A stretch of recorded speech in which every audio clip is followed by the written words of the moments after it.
大王有令，让你等回宫。米荣由魁宫侍候入住云梦台，芈月进高堂台给舒公主作伴。我思量你虽然不通琴棋书画，但粗活应当不错。以后记着，日日把这大殿的台阶给我清洗干净，然后拔草扫院子。再有功夫就要悉心照顾舒公主的起居，也算是物尽其用。戴瑁，好好训导他，让他懂点规矩。是。月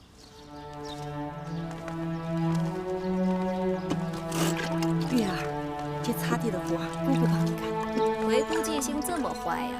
才几日就忘了那顿杖责了？姑姑，你带蓉儿回去吧，这点活我干得了。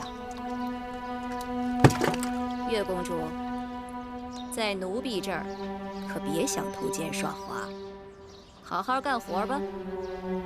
回去吧。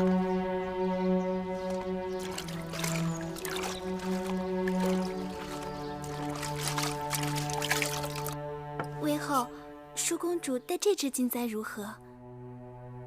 那这只呢？好啦，今日习练少司命祭舞，时辰都要到了，戴哪个不一样啊？就它吧，快点儿。随他吧。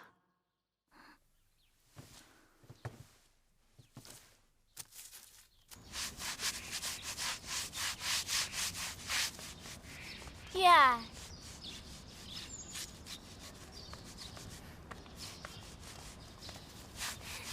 月儿，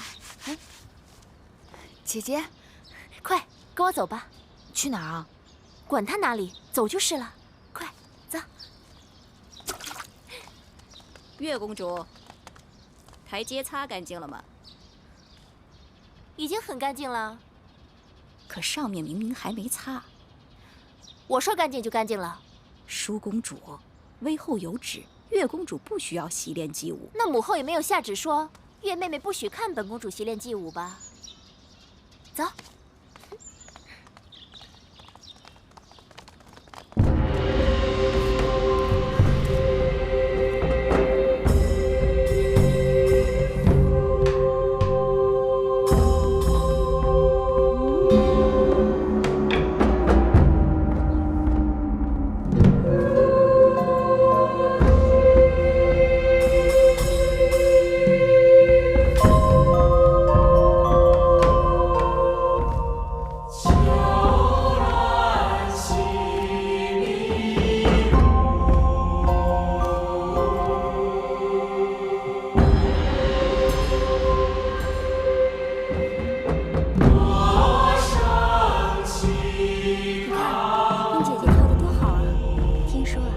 姐姐已经苦练好些日子了。4个月后，大王宫中祭祀大典，要选得道之人献祭，她是志在必得呢。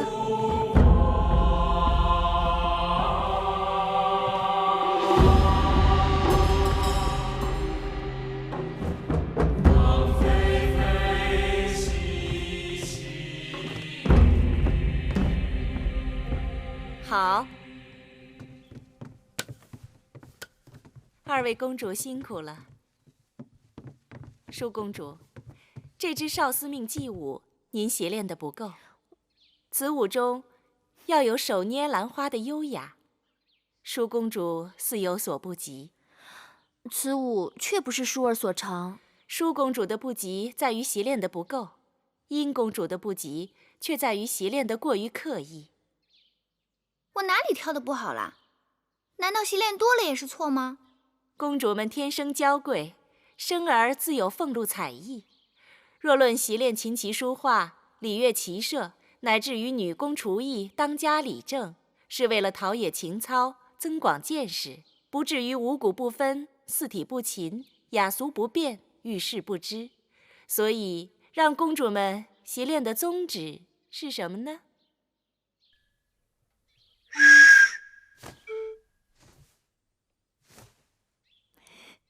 叶儿，他知道。他知道什么呀？诗书都没读过几句。你说。我想，既然让公主们练习琴棋书画，只是为了陶冶情操、增广见识，那宗旨便在于广，而不在于精了。月公主所言极是。若论厨艺，无不如庖丁；若论女工，无不如缝人；若论歌舞，更是怎么也经不过那些方士的歌舞伎们。但是学了这些，我们可以鉴赏，可以评点。殷公主，您过于醉心这些墨道，未免买椟还珠。正声魏乐，原也不是君子所好。哼，巧言令色，什么女士啊，根本就是个马屁精，只会奉承狄公主。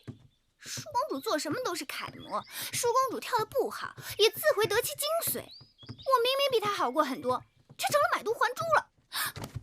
公主，仔细脚下。贱婢，为何把本公主引到坑里？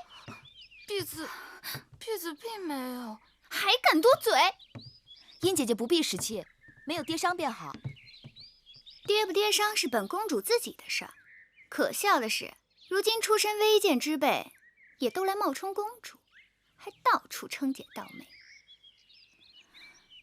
殷姐姐不是未老先衰，目力苦短吧？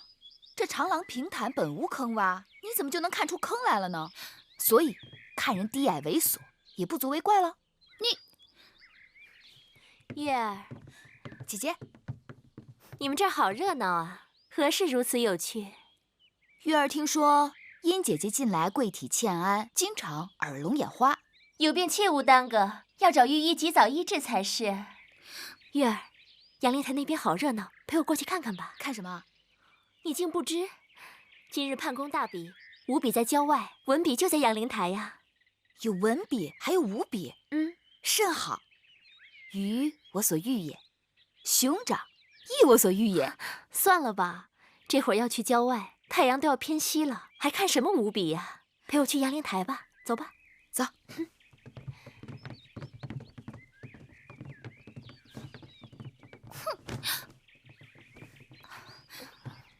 公主，是否即刻回宫？多嘴！我也去杨凌台。你们看，快那边是那边吗？就是那边来。好多人呢。是啊，他们都来参加今日的文比呀，个个都是气宇不凡呢。今日啊，真可谓是人才荟萃呢。哎，你们说是不是啊？真是啊。我看看，让上我看看。那个美少年是谁呀？我知道，那个呀是唐乐。那个就是写章台赋的唐乐呀。听说他和宋玉、景差三人被称为继屈子之后年轻一代的三大才子呢。是吗？哪个？我看看。舒妹妹，你看，后面那个更是气质不凡。是穿黄衣服那个吗？不是，第4个，穿红衣服那个。哦，那个我知道，那个就是写《大周之赋》的景差。原来《大昭之赋》是他写的，辞藻华丽，读来倒也唇齿余香，只是过于米粒了。其实《大昭之赋》不算什么，最厉害的是屈子新收的徒弟宋玉，据说能歌能赋，而且长相还格外俊美呢。哎，你看，景差后面那个就是宋玉，看见了吗？还真是好模样。但愿内外皆是一般的锦绣。我看这场上的公子们都是才高八斗，学富五车，可不是，我们大楚人杰地灵呢。就是啊。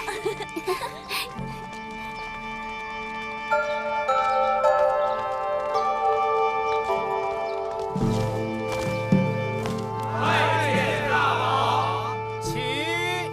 这些世子们倒也一个个都玉树临风的。爱妃春心动意。大王，你拿臣妾打趣。知好色而慕少爱，男女皆是无分彼此。更何况是食色性也，爱妃无需害羞。大王真坏。男后是后宫楷模，理应非礼勿视，非礼勿言。母后教训的是，但臣妾是为宫中的那些公主们做打算呢。此话怎讲？宫中的公主们大多已行家姬之礼，故见君子云胡不喜。只是不知道这里面哪一位才是舒妹妹的君子啊？舒儿的君子怎会在这群人里？舒儿是嫡公主，将来必要嫁给一个国君的。听说这次5国使臣都要到郢都来，就是要跟我们楚国联姻的。大王，今日比文第1场，公子歇对公子乐，题目：不学诗，无以言。刚刚出场的那个世子是谁啊？可是东向而立之人。正是。那是当今才俊黄歇，太子的伴读，众世子中的佼佼者。孔子作诗300，分风雅颂3部，其中国风160篇，是学习各国语言和风俗的起步。行走列国，若是语言不通，以国风诗篇交流已成常例。所以说，不学诗，无以言，便是如此。公子乐所言甚是，只是黄歇有一事不明。既然国风是诗中重中之重，为何列国习诗都先习颂？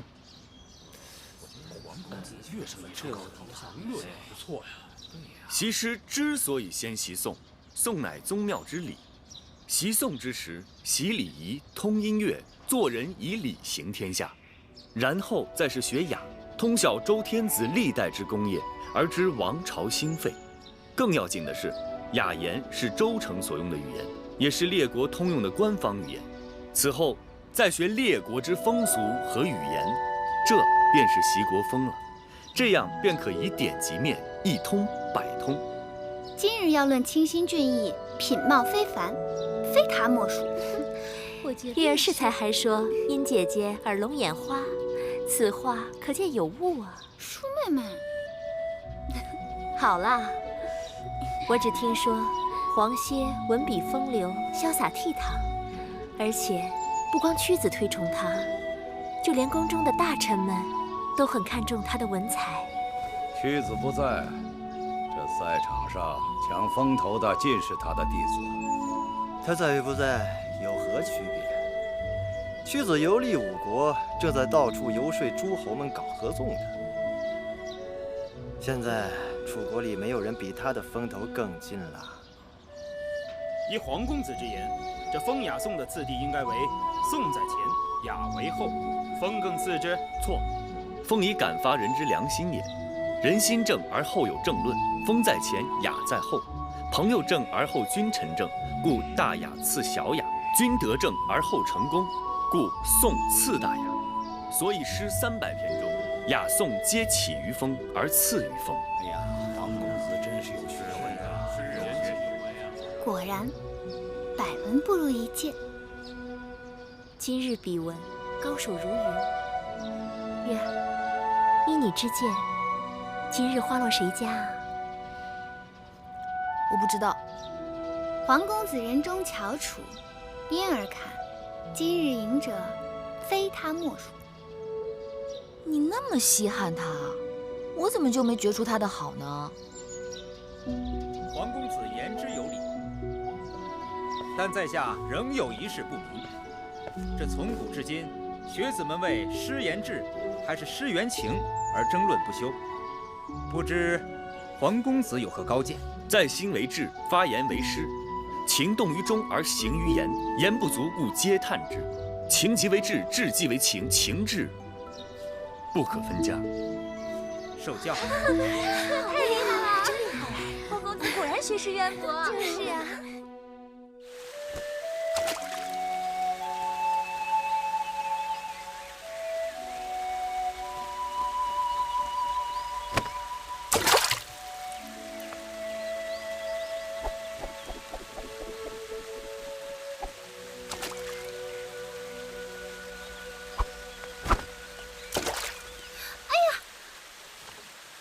小人孟浪多有得罪，不知公子正在习练软鞭，迷因打扰了。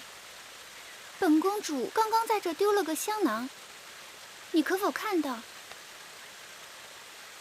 鄙人正打算离去，未见到公主的香囊。公子面熟，敢问姓名？在下太子伴读黄歇。啊，原来是公子歇。前日判公文笔，你一举夺魁，据说那些什么宋玉、景钗、唐乐，都输得心服口服呢。总算不负屈夫子教诲。只是不负屈夫子吗？还有大王的主望。除了大王呢？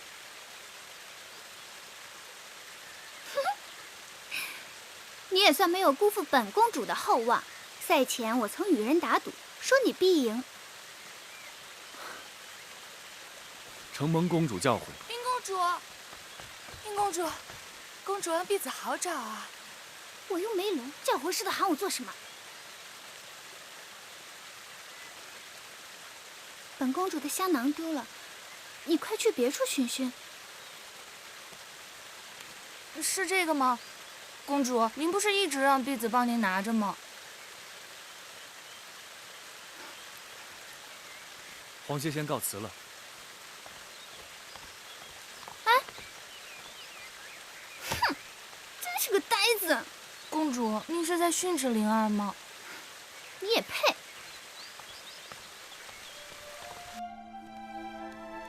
姑姑，回姑，姑姑，月儿，姑姑，月儿，我想死魁姑了。月儿好像变白了，但是瘦了。姑姑可好？好，姑姑再好也比不上你们了。快坐。眼看着你们一天天长大，连蓉儿、小冉都变成翩翩公子，仪表堂堂了。蓉儿呢？出去了，跟几个公子去郊外骑马了。小冉呢？在郑伯那里可安分。听说读书不大用心，但极喜爱舞刀弄枪的。男孩嘛，喜欢刀剑也是情理之中，让魁姑操心了。啊，这是我偷空做的一些针线，拿去给郑伯，到集市里多少能换些银两，补贴家用。魁姑，你看看。你在威后那儿受尽苛责刁难，还要想办法接济2个弟弟。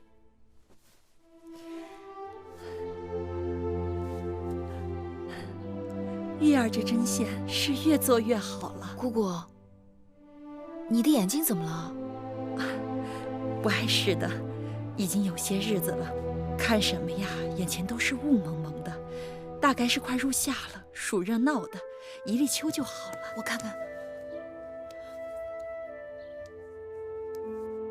姑姑，这是翳，是眼疾，你的眼睛里长翳了。人老了，不中用了。姑姑，你这是积劳成疾，是给累的。宫里常年克扣陵园的钱粮用度，若不是姑姑，爷爷苦熬做针线出售，我和我的2个弟弟早就被冻死饿死了。不必如此惊慌，姑姑的眼睛自己心里有数，不熬到你和2个弟弟长大成人，是不会瞎的。姑姑，你放心，我一定要想办法治好你的眼睛。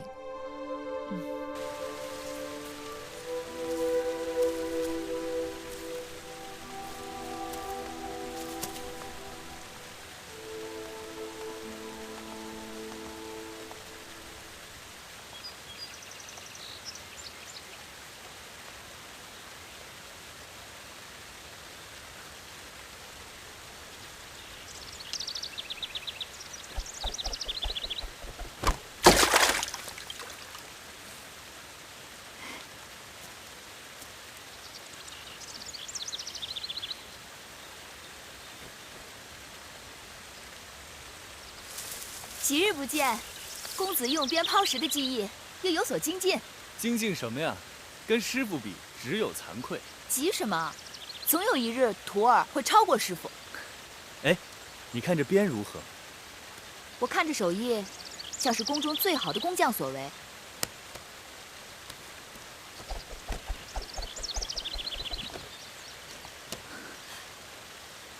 男儿所用的大鞭都较为粗壮。这条鞭子看起来似乎略略轻巧了些。轻巧了吗？那正好送给月儿用。月儿挥鞭如流星闪过，此鞭就叫流星鞭吧。男子持鞭也有大小长短之分，大的强悍，小的轻便。公子这支鞭做随身之物也很好啊。那这样吧，月儿替我先存放几日，如何？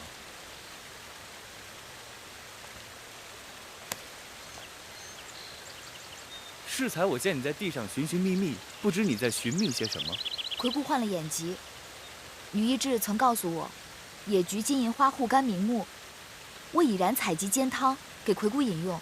可昨日又得一秘方，说黄连清热解毒、泻火燥湿，若能将新鲜黄连的根茎碾碎，敷于眼疾处，效果极佳。可我寻遍宫内外，却找不到一株黄连。楚国虽产黄连，可是都长在高山峻岭之处。若要在这隐都寻到一株黄连，恐怕是难了。有一个地方，或许可以试试。哪儿？走。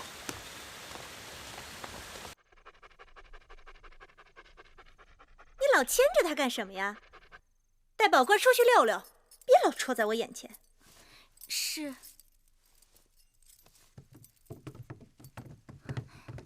夫人，怎么样？打听到了吗？大王去哪儿了？大王在魏后那里用的晚膳，原本要来咱们兰桂台的，但魏后说赵姬怀孕，多日不适，硬是逼着大王去了赵姬处。昨日大王就去了赵姬处，今日又去，也不知道魏后收了赵姬那个小贱人多少好处孝敬，天天袒护他，处处与我作对。去，差人告诉大王说公子兰病了，我看他来不来。是。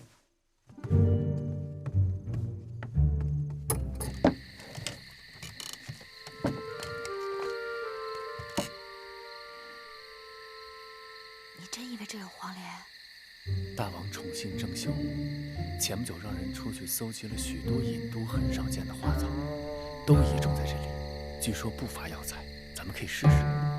去看看。走。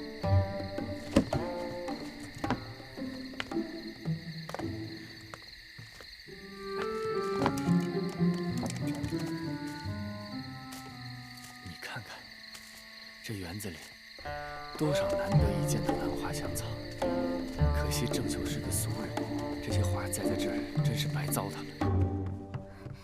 夫人，魏后来了。怎么搞的？大王没来，他却来了。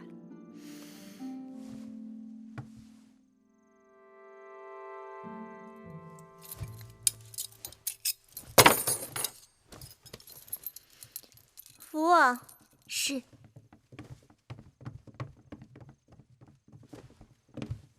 拜见魏后。拜见魏后。我听说公子兰病了，难道南后也病了？南后连日照顾公子，衣不解带，目不交睫，心力交瘁。身为后宫嫔妃，就算儿女有疾，也要衣着鲜洁整齐，不可任意放纵，不顾妇容。母后教训的是，前几日母后教训臣妾，让臣妾动不轻狂，笑不露齿，衣着简朴。臣妾就是按照母后的意思做的呀。我说的是这意思吗？大王到！拜见大王。母后。大王，子兰病了，臣妾只顾悉心照顾孩子，蓬头垢面，实在有损嫔妃的身份，请大王恕罪。爱妃快快请起。大王，看着爱妃如此辛苦，寡人很是心痛。是谁说爱妃有罪啊？何罪之有？母后正在教训臣妾，是臣妾的不对。后宫佳丽众多，大王这等疼法，只怕是疼不过来吧？母后教训的对。本来听说大王要在赵姬处留宿，让大王这样匆匆赶来，臣妾臣妾的罪过就更大了。紫兰到底病得如何？刚才让太医看过，紫兰体弱容易积食，需要时时小心照料。带寡人看看去。大王，请跟我来。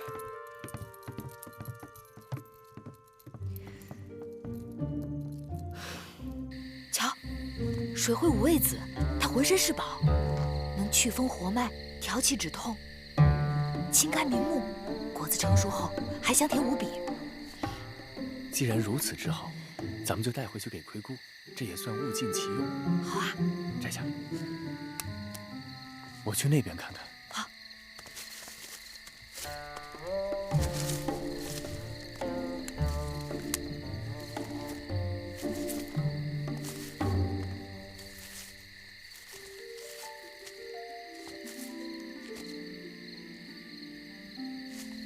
玉儿，快来！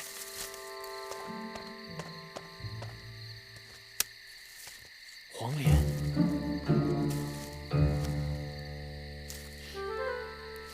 这叫梨，也叫野灰菜，可以做汤，可以烹菜。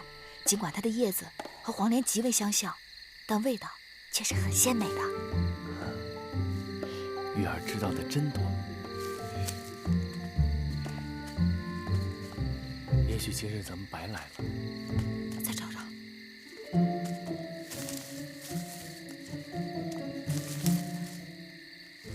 有了，黄连，这就是黄连。快把根挖出来。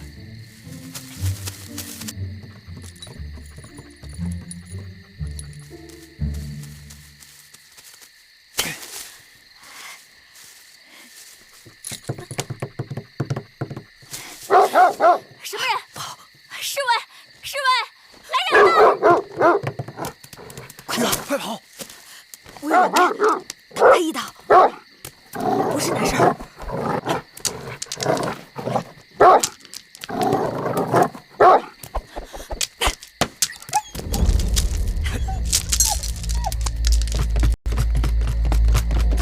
侍卫来了，被他们抓住可是大罪，快跑！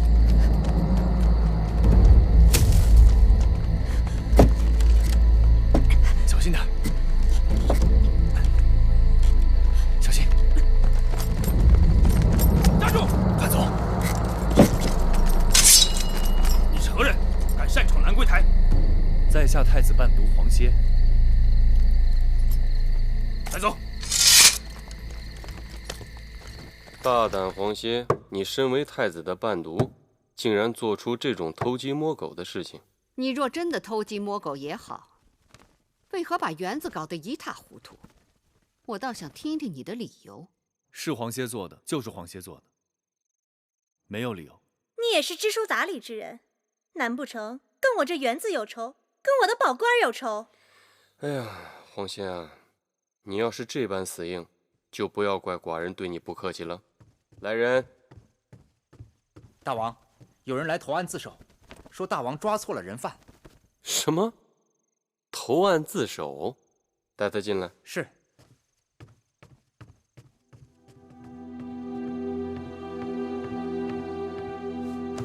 玉儿，你来做什么？今晚发生的一切，都是芈月所为。望大王威后、南后，责罚芈月，不要错怪黄公子。不要听芈月胡说，此事是黄歇一人所为，与芈月无关。狗是我打的，花草是我采烂的，你是一边看热闹的。侍卫抓住的是我，谁看见你做了？好了，我心里有数了。黄公子是出了名的谦谦君子，将这糟蹋花草、打狗之事由他一人承揽，说什么我都不信。芈月向来刁蛮无理，这倒是像他的做派。这件事情既然已经有人招供，也算是有了眉目。至于怎么处置，芈月是罪魁祸首，从陵园回宫才多少时日，就将后宫搅得鸡犬不宁。大王要以一警百，严惩不贷，以免他带坏了后宫的公子公主们。至于那黄歇受人蛊惑，不懂礼法，也该给他点教训。母后所言极是。大王，敢问大王，这兰桂台是何人的寝宫啊？爱妃，你是说笑呢？这兰桂台自然是爱妃你的寝宫啊。大王为什么不问问臣妾，该如何处置闯入自己寝宫的人呢？好，好，好，那我倒要问问，你想要如何处罚这闯入你寝宫的人呢？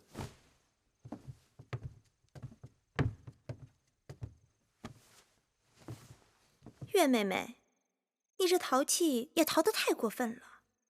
我与你打赌，说你能不能神不知鬼不觉地闯入我的后花园摘我花草。我说不信，你不仅动真格的，还找来黄公子做帮手。然后你闯了这么大的祸，看我怎么罚你！芈月任性不懂事，任凭南后姐姐打骂。大王，你看看你这妹妹，娇嫩的跟朵花似的，我哪舍得打她骂她呀？你呀你，你俩怎么还不起来？真打算在我这跪一夜呀？此事不能就这么了结了，以后后宫还有没有规矩王法了？母后，这都是自家人，这规矩王法不都是大王一句话吗？大王，你得给臣妾做主，我要芈月和黄公子给我的宝官赔不是。好，好，好，那个芈月、黄歇，一会儿给宝官赔不是。大王，大王，这园子是爱妃的，宝官也是爱妃的，您说这事儿该如何了啊？这个园子是爱妃的园子，宝官也是爱妃的宝官，这件事情自然是爱妃说怎么了，那就怎么了了。谢大王。不成体统。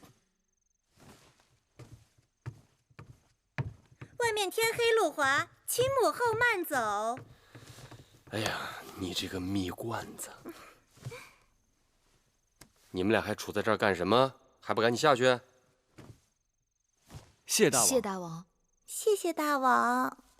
那我倒要看看，你要怎么谢我呢？等我。你怎么又回来了？你怎么没出去啊？站住！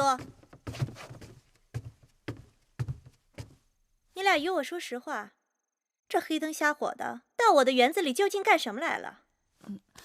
芈月有一至亲病了，需要一味草药，正巧这草药长在了南后的园子里。哼，又是草药！你芈月真当自己是扁鹊在世呢？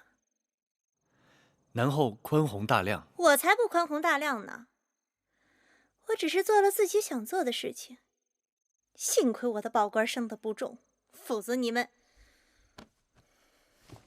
谢南后。谢南后，你俩给我记住了，今日之后，你们可是欠着我的，自求多福吧。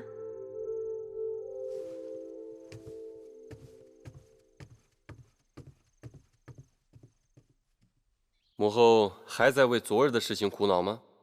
区区小事就不要再生气了。今日我叫你来，是听说五国使臣不久要到郢都，商议与楚国联姻之事。几个公主都到了出嫁的年纪，尤其是舒儿，她是你的亲妹妹，我们更应该为她早做些筹划。母后放心，舒儿的婚事，寡人从不敢掉以轻心。舒儿是我大楚的嫡公主，在寡人看来，想觅得佳婿并不难。在这几国当中，韩国的韩侯已婚，齐国齐王年老而齐太子尚幼，都不合适。或许燕国的太子哙、魏国的太子赤，还有赵国的赵侯雍，可以斟酌取舍。燕国太远且暗弱，魏国在走下坡路，而且求婚的是太子，都不如直接嫁给诸侯王最为有利。说起来，赵侯雍是最好的备选。他15岁继位，如今20多岁，且赵国都城邯郸又是出了名的繁华绮丽。寡人也听闻，这个赵侯雍胸怀大志，才智惊人，在列国当中倾慕他的公主不在少数。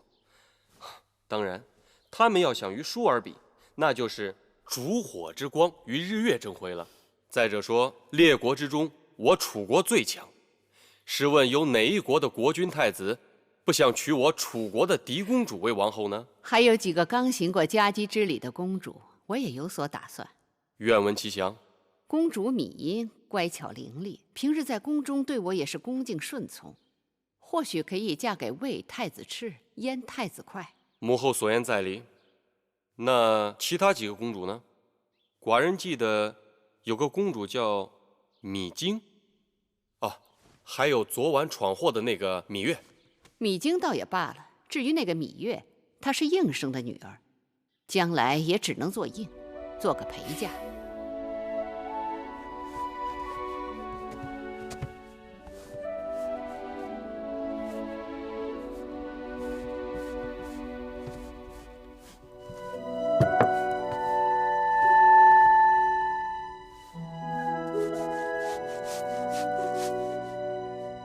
琴儿，去外面把月儿给我叫进来。是，月儿，快来。你看，为何你绣的香草呼之欲出，能引来蝴蝶？可是我绣的花儿垂头丧气，愁苦不堪，气死人了。天下哪有长在丝绢上的花朵？若想绣花，先与花作伴。舒姐姐该多在园子里走走，心里沾上了花草的灵气，绣在丝绢上又有何难处？可是母后最不喜欢我出去了，哪像你10条绳子都拘不住你。哎，昨日晚上我去你房中找你，你房中无人，偷偷溜到哪儿去了？自然不会告诉你。不告诉我算了。让你不告诉我，让你不告诉我，快告诉我，告诉我，快了你了！去哪儿了？去哪儿了？就是公主。舒公主，刚才我从魏后的屋前经过，听到魏后在和大王商议公主们的婚事。说了什么？说是列国的使者们马上要到郢都来，向公主们提亲。哦，还有呢？还说了有一个叫什么强秦，是秦国。哦，那就是秦国吧。据说秦军嬴驷的王后都过世1年了，一直未纳新宠，所以也有可能来求婚。有人与我提起过秦国，说那里的人粗蛮彪悍，一个个如毛饮血，可怕极了。哦，还有西北的烈风，绝对不是我们楚国女子能忍受得了的。我听到的秦国可不是这样的。我听说秦人个个身形魁梧高大，英勇善战。那你嫁到秦国去好啦。那说不定将来我们俩一块儿嫁过去了。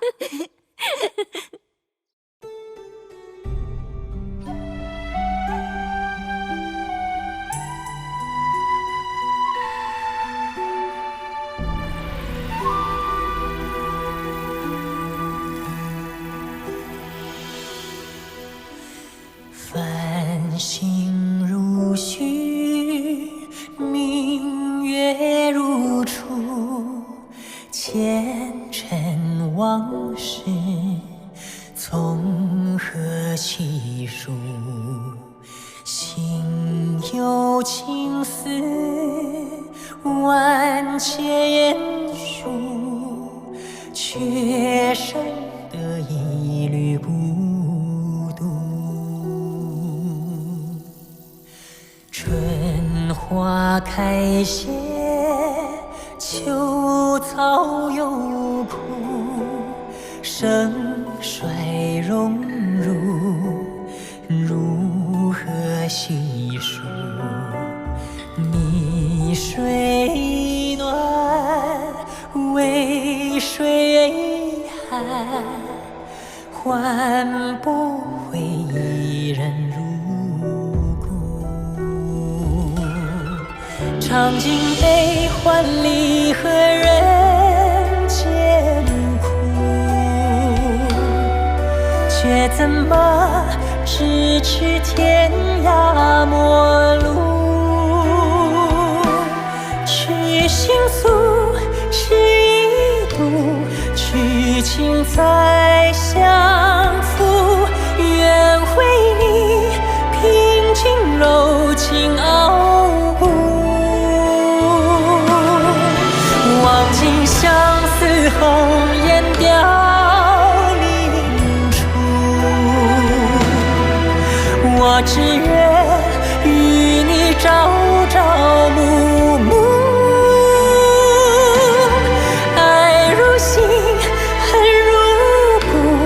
生死再相负，愿为你永生永世守护，愿为你永生永世守护。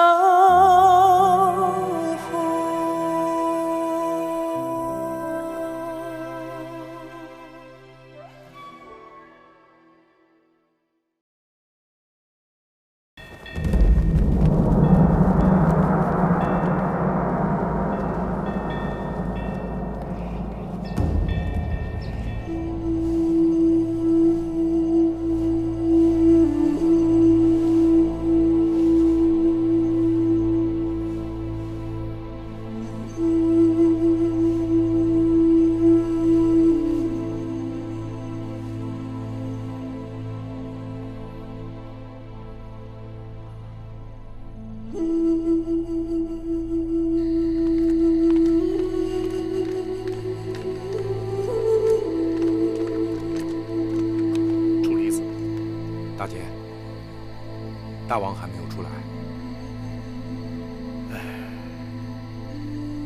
从早朝后就进了交房殿，到这时候没有再传唤任何人。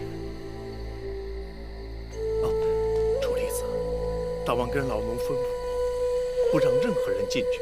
大王若恼，怪罪我好了。楚离子，楚离子。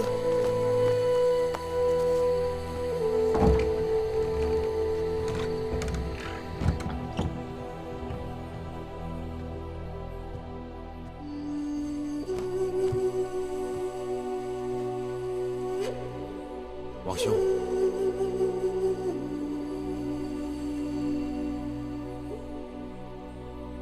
你跪在这儿做什么？臣弟知道王兄玉林后伉俪情深，听说王兄从午前就进入这交房殿，整整一日，粒米未食，滴水未进，臣弟难免有些担心。今日是他的忌日。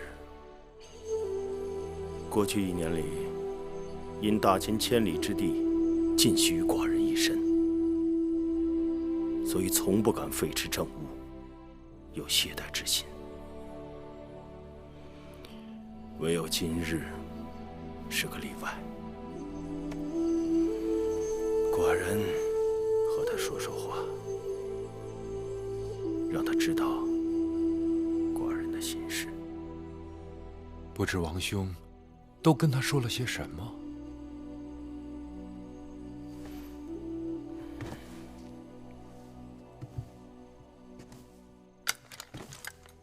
寡人告诉他，天下大事，非归秦即归楚。听说楚国的屈原游历5国，正在游说诸侯合纵，与秦国作对。我们不可任凭他们鼓噪而无所事事。再者，国不可常年无后，后宫不可永远无主。寡人的后宫已经空虚1年了，所以楚离子，臣弟在。你可愿随寡人去楚国走一遭？去楚国？不错，去看看楚国的山川人物，给那些搞合纵的家伙添点麻烦，顺便娶个楚国公主回来。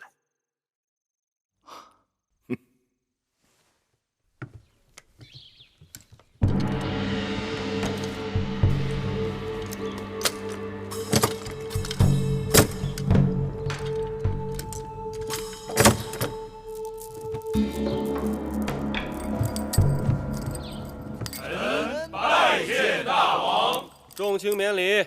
谢大王。会。归坐。屈子。臣在。此番出使成果如何？禀大王，臣此番出使已与列国达成协议，齐、燕、赵、魏、韩5国已经答应4个月后与我大楚在郢都举行会盟，并且各国都有意与我楚国联姻，一致推举由我楚国作为合纵长，共同联兵对付秦国。恭喜大王，贺喜大王！此番大王为合纵长，实是我楚国大扬国威之时。屈子实在有功，此番郢都之会，就由屈子一手操办。臣遵旨。屈子快免礼。臣以为，会盟之时，诸王齐聚郢都，屈子一人恐怕过于操劳。言之有理，那就劳烦令尹朝阳协同屈子。公尹昭居和大夫晋上都办事谨慎，也可协同屈子。不知大王意下如何？屈子意下如何？臣以为，晋上大夫事务繁忙，公尹昭居一人辅助即可，请大王恩准。准。绿叶惜素枝，绿叶惜素枝。公子歇，门外有一公主要见你。月儿，月儿。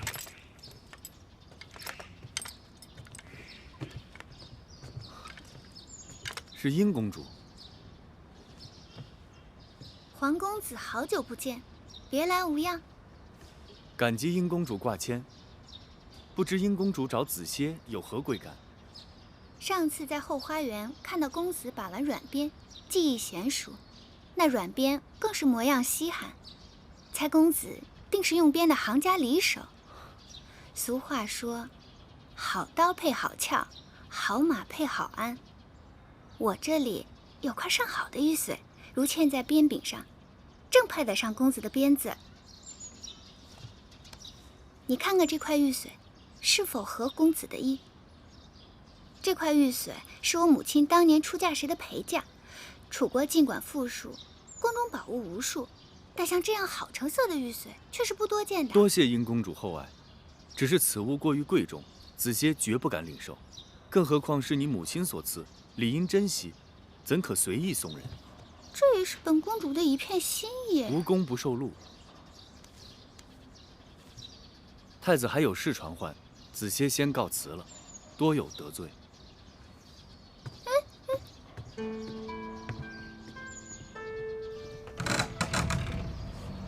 公主是否即刻回宫？皇歇，刚才竟然把我当成芈月。依灵儿看，公主和月公主的背影还真有几分相像呢。你这种半吃半呆的婢子，要你在身边有何用？回去。公主。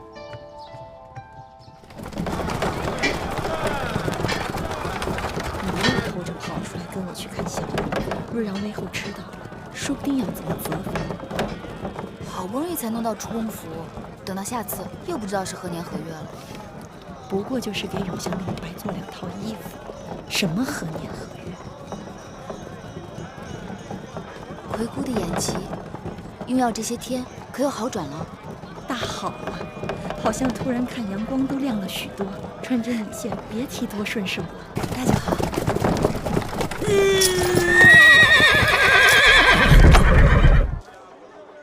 哎，松手！怎么回事？松手！快松手！下去看看。打你了！臭要饭的，快松手！松手！松不松手？哎，别打！哎，是谁把你打成这样的？哎，你要干什么？干什么？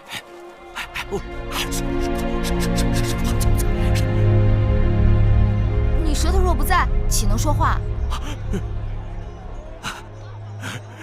荣先生好，好。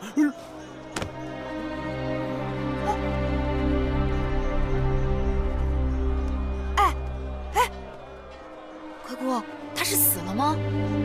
死倒不至于，不过看这个人的样子，真怕是伤得不轻。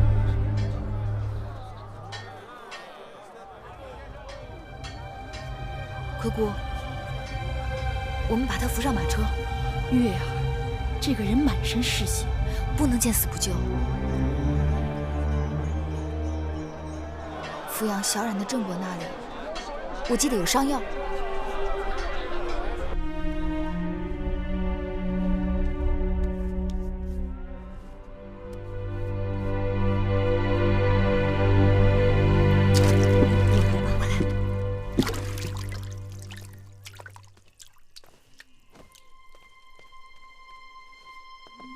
郑伯，我又带了些绣品来。对，这是上次卖绣品得到的钱，你先拿着。用不了这么多，我拿走一些，去补贴云梦台的用度，剩下的留给你。你抚养小冉已经很不容易了，还要帮我卖绣品，这就见外了。你的针线是绝好的，每次拿到集市上，这个也抢，那个也要，不一会儿就卖光了。那这些东西仍要劳烦郑伯啊。只是有一事要牢记，千万不可说是宫中流出来的。那是当然。月公主大小也是个公主啊，宫中清苦，竟以置于私。多亏了你这用心思补贴。不必多说了，这几个孩子命苦，待我又孝顺贴心，我恨自己只有一双手，贴补不了那么多。姑姑，这个人醒了。月儿，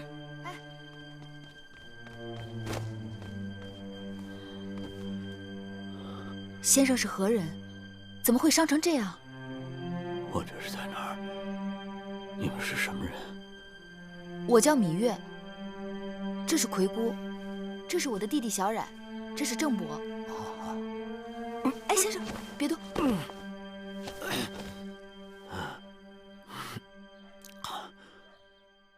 恕在下不能失礼了。不用客气。先生，我们怎么称呼你啊？在下张仪。张仪。两位令尹朝阳门下的门客。朝阳丢了和氏璧，因我医伤寒酸，应赖我偷盗，百般拷打。谁料到张仪本是个绝世之才，为一块破石头差点丢了性命。和氏璧，就是那个自生泥光，冬如暖炉，夏如冰，能护身辟邪的至宝。你们觉得它是个宝物？在我眼里一文不值。窃钩者诛，窃国者侯。同为偷盗，却有大小之分与礼数之分。都知道朝阳心胸狭窄，为人多疑，触怒了他，就如同找死。何况世人都是先敬罗衫，后敬人。张子受了委屈，不如在这里暂时栖身养伤。是啊，我张仪身无分文。你看我们像有钱人吗？不过，先生的衣裳实在过于褴褛，我和葵姑倒是可以为先生做件新衣。一件衣裳难死了张仪呀！我本打算凭着真本事来打天下，如今我清楚了，大争之时，人心险恶。能随机应变，能屈能弯，方有胜算。老天有眼，还给我留了一条3寸不烂之舌。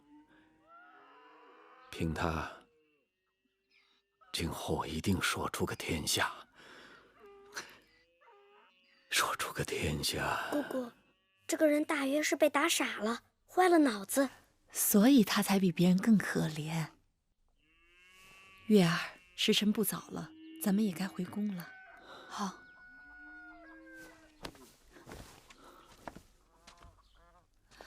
小冉，这2卷《左氏春秋》留给你看，你要争气，好好读书，知道吗？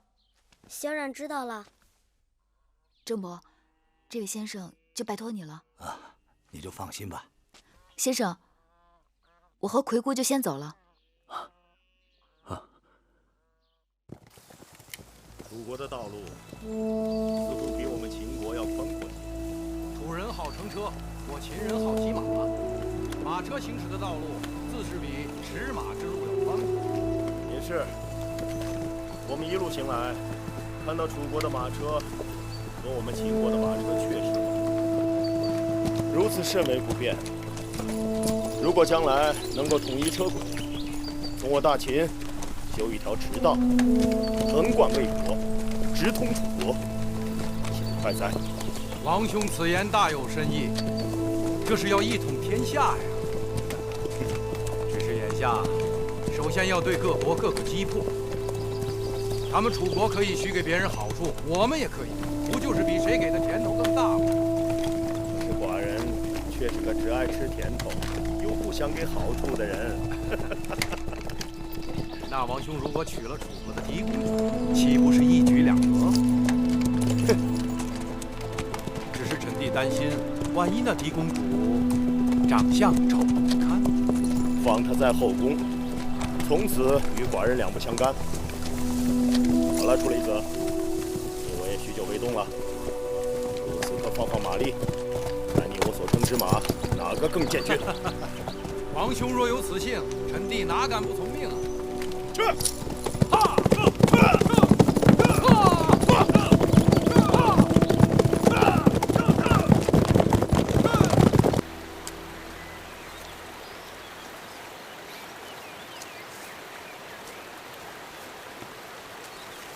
舒妹妹，你看好看吗？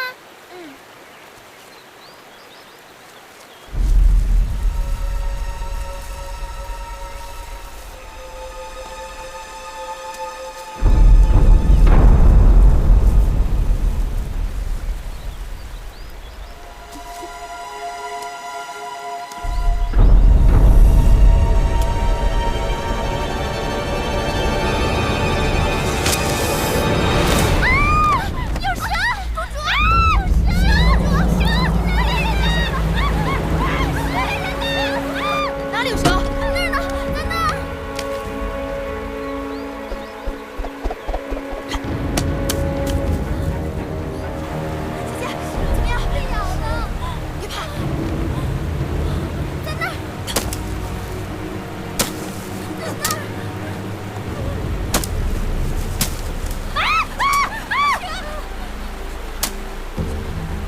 一会儿就好，别怕。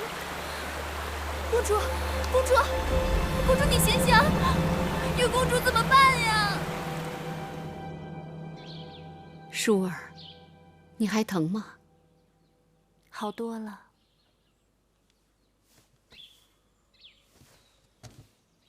禀报微后，舒公主虽说受了伤，但并无大碍。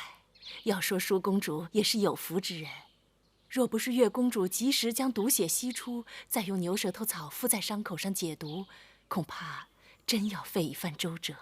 好了，我知道了，你下去吧。是。母后，今日亏了月妹妹去取东西，路过后花园，舍命救了舒儿。是啊，奴婢平日看那软鞭也碍眼，谁知今日倒还派上用场了。算芈月对我舒儿有心，以后就让她守在我舒儿身边，也有个照应。珊瑚在，一会儿到我那儿拿几件衣服赏给芈月，看她穿的，哪像个公主，简直就是个野小子。是，母后，月妹妹穿成那样也是迫不得已。她每日擦地、拔草、扫院子，还能穿什么像样的衣服呀？我这么做也是为她好，想让她历练历练。既然擦了那么长时间地，那就不用擦了。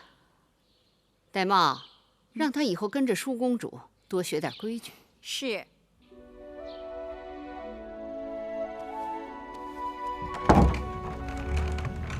月儿，姐姐，来。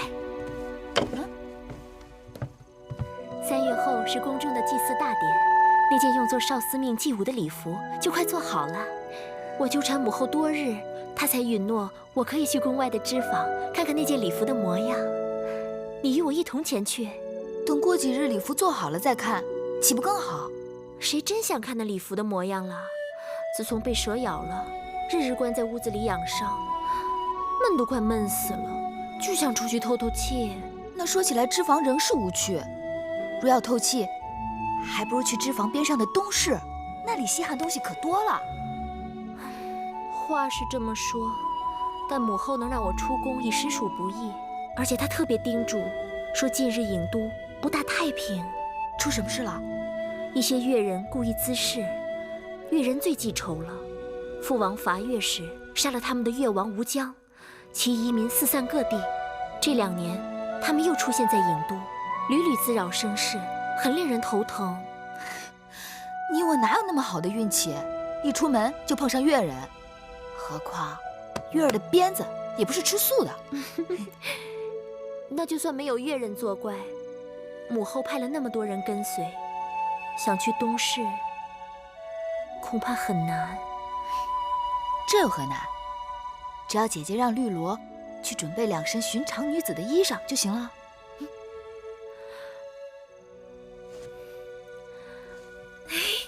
让开！快点！哎呀，这是哪公主啊？这阵势，该是狄公主吧？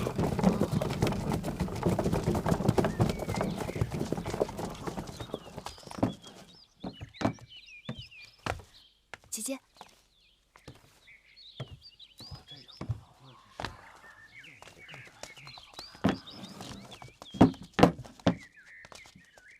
我们会在脂坊耽搁1-2个时辰，你们就在门外等着吧。是。是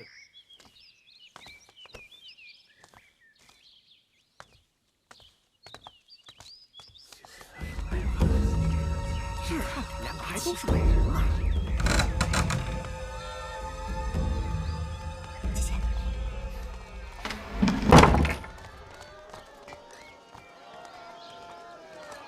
快走！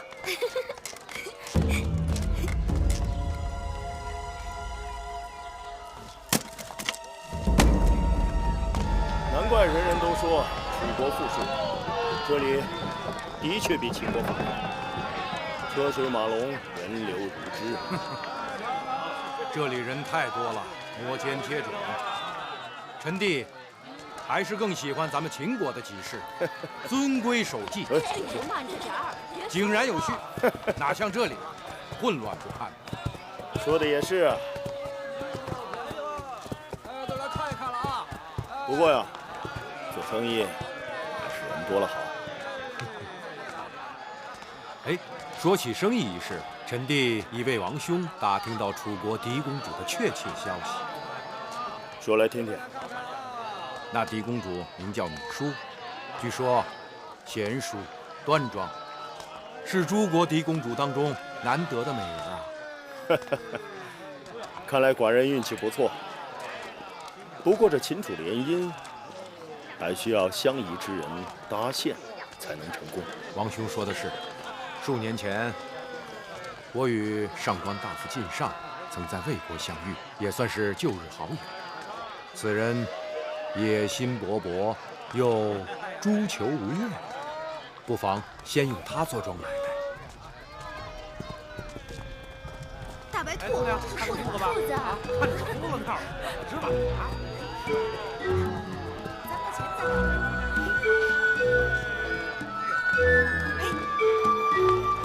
王兄，你看那边，那边过来的2个女子，倒是很有几分颜色。多东西啊！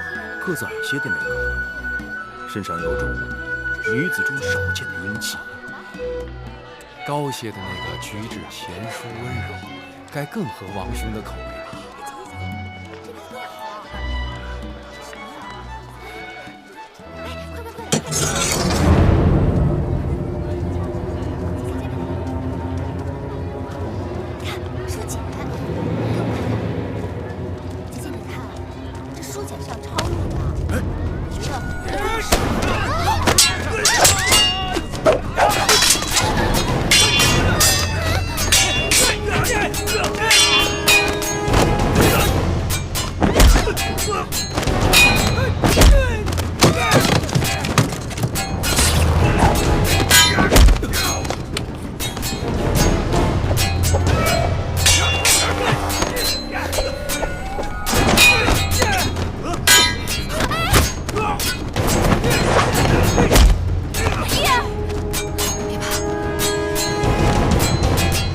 身手不错。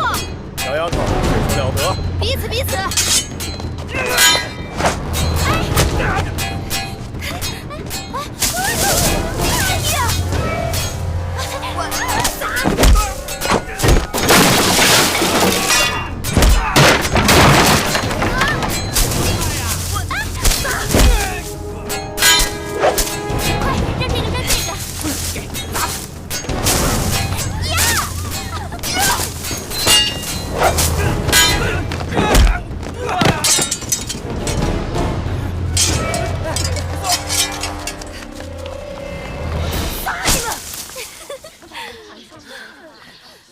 谢老伯施之援手。老伯是？老伯是秦国的商人。秦国？嗯。秦国很远呢，来楚国干嘛？相亲。相。啊。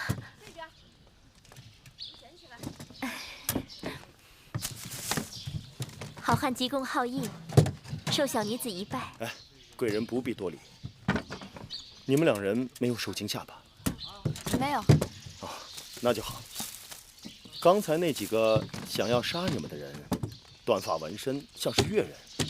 你们两个弱女子，怎么会招惹了他们？谁招惹他们了？是他们自己杀上门来的。越人虽然好斗，但从来不随意伤害别人。是我们的先王杀了他们的大王。那也没有道理啊，除非你们是楚国的王子。你受伤了，兄长。没事，区小伤，不算什么。都流血了。我等遭遇无妄之灾，连累先生受伤了，舒儿于心不忍。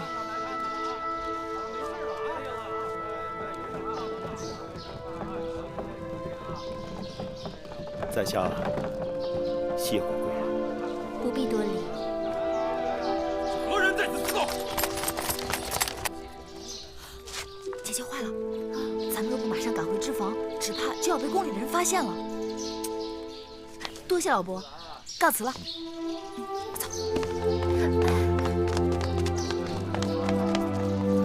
恭喜王兄。刚才被越人咬了一口，西从何来？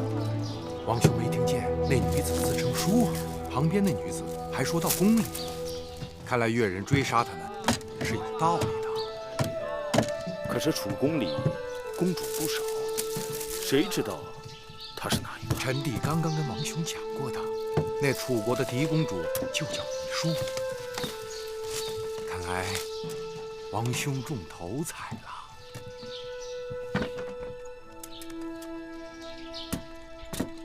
今日还好有惊无险，我还是第一次拿菜叶子砸人呢。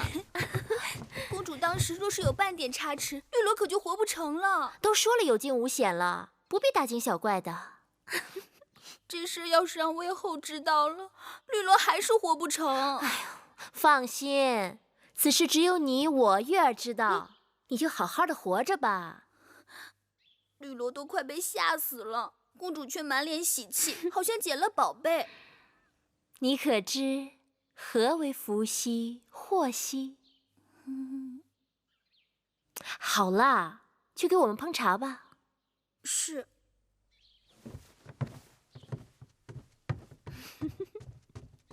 哎，姐姐，那老伯的剑法真不错，若不是他挡得快，那越人的刀就落在姐姐头上了。原来秦人之中也有如此慷慨仗义之人，不仅孔武有力，而且风流潇洒。难道姐姐真的喜欢上秦人啦？我只是在说秦人与我们楚人的区别啊。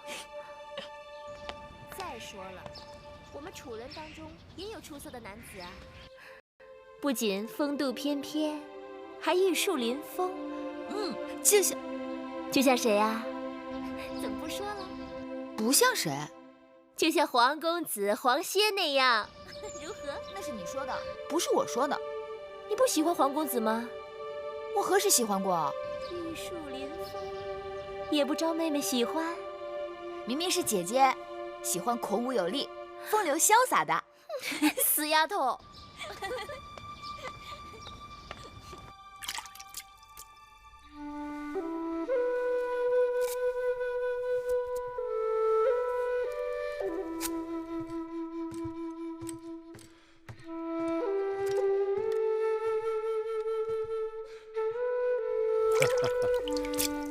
臣弟之前经常劝大王要打理须发，王兄都懒得理会。今日一个小丫头叫了一声老伯，王兄回来就忙着修剪胡子。你说，寡人真的有那么老吗？王兄一把络腮胡子，威风神武。只是这楚人华而不实，连男人都讲究修饰。大王的须发，在我秦人看来是相貌堂堂，只怕会吓到那些楚国的小丫头们。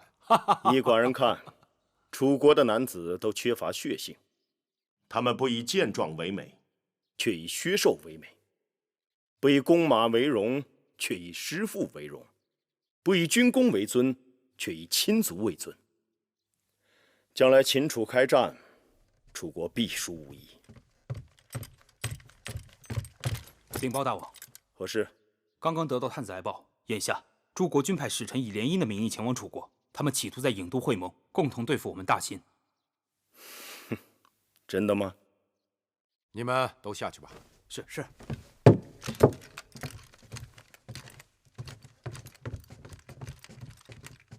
大王，来者不善，需多加提防才是。没什么可慌张的，既来之则安之。寡人还要多住几日，想办法多得到一些楚国的文化典籍、刺绣、养蚕等书。除此之外，还要招揽楚国的英雄贤士，娶到楚国的嫡公主。寡人要布一盘好棋，一步一步的走。这先走哪一个棋子呢？你打算修一下胡子吗？我，臣弟敬谢不敏。屈子，你可知秦王嬴驷已到郢都？是。一边是3月之后5国使者即将到来联楚抗秦，一边是秦王嬴驷已经抵达郢都，要与我大楚联姻。屈子，你看此事当如何是好啊？大王，值此合纵抗秦之际，臣以为大王当即刻将其驱赶出境，向诸国显示大王抗秦的决心。大王，屈子所言万万不可。秦王为求亲而来，愿娶我大楚公主，结姻亲之盟。秦王曾言道，7国当中最强大的国家只有秦国与楚国，秦楚联盟，退可震慑5国，安定城邦；进可并吞5国，平分天下。由此可见，秦王对我大楚心怀友善。秦王来我郢都，若寡人直接将他驱赶，未免有些不讲礼义了。大王，乱世之中，7国争雄，我楚国与秦讲礼义。若有朝一日大王与秦王逆位而处，那秦王未必会和大王讲什么礼义呀。你是在诅咒大王日后会被秦国所擒吗？臣未有此意。然秦王乃虎狼之辈，大王切不可姑息养奸呐。大王，2国交兵不斩来使，更何况楚国和秦国并未闹翻。5国推举大王为合纵长，那是因为我大楚强盛，更是因为大王道德楷模。若大王对秦王做出败礼负义之事，那岂不为全天下人所耻笑？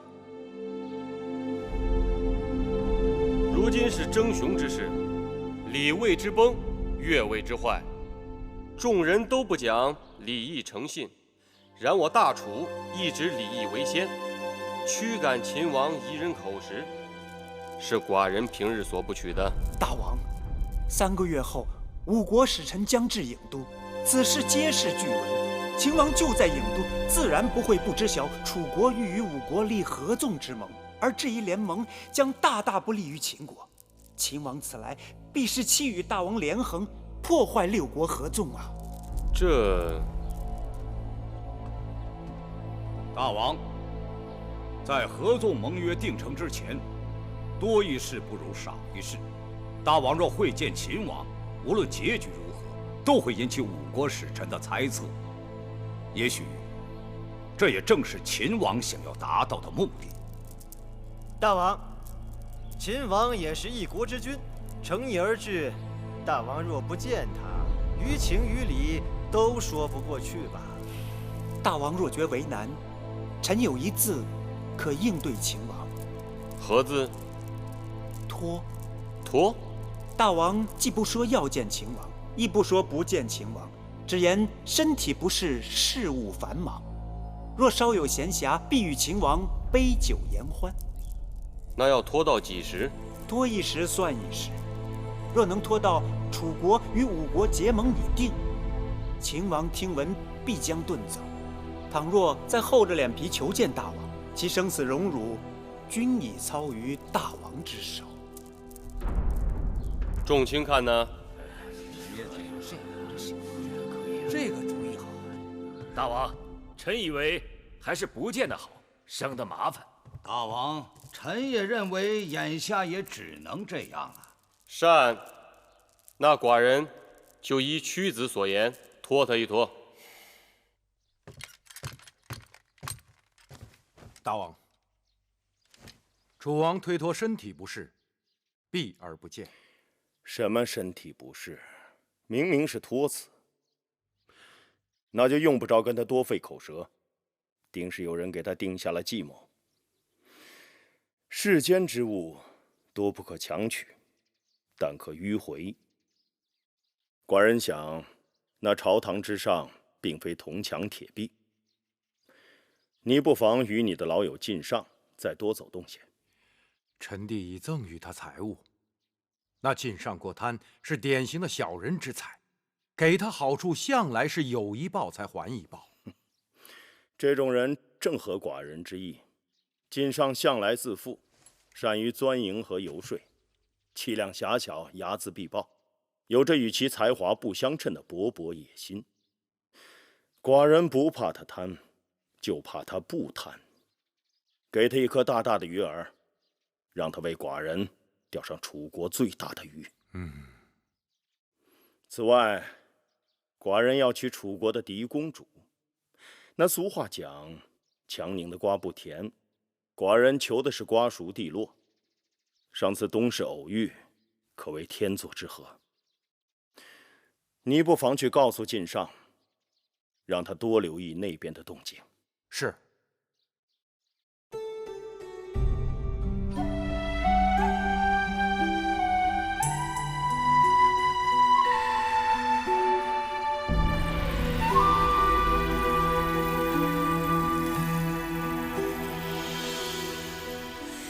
繁星如许，明月如初，前尘往事从何起数？心有情丝万千束，却生得一缕孤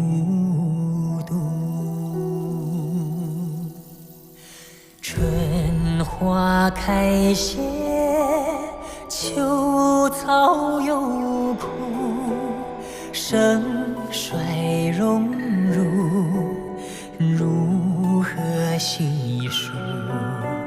泥水暖，渭水寒，换不回一人入。尝尽悲欢离合人间苦，却怎么咫尺天涯陌路？去倾诉，是一度情再相负，愿为你平静柔情傲骨。望尽相思红颜凋零处，我只愿与你朝朝暮暮，爱如心，恨如骨，生死再相负，愿为你永生永世守护，愿为你永生永世守护。